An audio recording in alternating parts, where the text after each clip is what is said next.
Hello, and welcome to a webinar that I'm going to give today on alactic speed endurance protocols. My name is Carmen Bott. I'm a strength and conditioning coach in Vancouver, Canada. I'm also a professor of kinesiology at Langara College, and I am the team physiologist with Simon Fraser University Athletics. I'm also the strength and conditioning coach with Wrestling Canada's athletes out on the west coast of our country. And I've been working with combat sport athletes for about 6 years. I've been in practice as a strength and conditioning coach for 23 years, and I've trained athletes from various different backgrounds. But as I move into the later stages of my career, I've now specialized a little bit on the combative athlete as well as the repeat sprint athlete. So hopefully I have some interesting things I can share with you today, and it's really that goal with our training is to be able to have a relentless pace, and that's creating or making lots of energy and making a lot of energy longer. Coaches, athletes, talk about improving work capacity, and I don't mind that word. It's a bit vague, but it is the foundation for an athlete to perform their skills faster, okay, and to perform those skills at that fast pace for as long as they possibly can. And it's just as important as other facets of performance.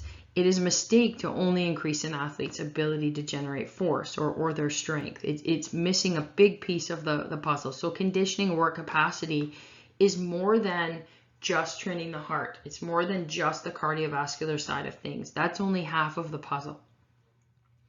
Okay.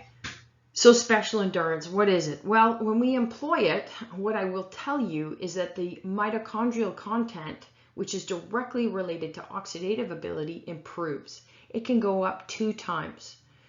If I were to test your athletes, even after some of these protocols, there's a good chance their VO2 max will not change, or it might only go up 10%, which is tiny. So that's kind of interesting. Glycolytic lactic abilities, as I just mentioned on the previous slide, are necessary for the wrestler and the grappler, but we don't interpret this as assigning this system the focus of the training process or the development process. Okay, so it's not the focus during the development, it's the focus during peaking. I've been a bit redundant here, but I have to make this very, very clear. Anaerobic ability essentially cannot be improved to the same extent as aerobic capabilities. I do want to mention this idea of high intensity interval training. I have no idea what it is. A lot of people talk about it, with this, I guess, idea of things like CrossFit and other things that the people in the fitness industry do that I, for the most part, ignore. But, high intensity interval training is just a vague term, okay? It could mean anything. So really, when we talk about prescription, you need to talk about what's the work to recovery, and then at what intensity are they actually doing the work at. So if somebody's doing, aerobic, maximal aerobic speed interval training for 3 minutes, that recovery is probably a 1-to-1 or maybe even a 1-to-1.5. Then the lactate levels, if we measure them, would be around 4.8.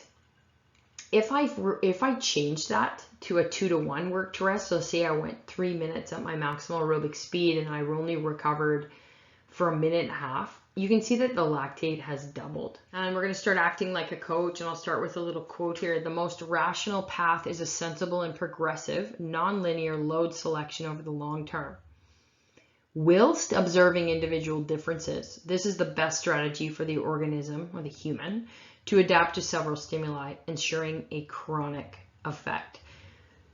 Chronic means the residuals are going to last a long time. So that sounds pretty good to me. And it's important to keep note that destruction is not the only stimulus for an anabolic process. We don't need to beat the body up to build it back up. And that can be a really tough sell. It can be a tough sell to coaches. It can even sometimes be a tough sell to athletes. But once they start getting the results, then the buy-in, will continue, sort of like a snowball effect.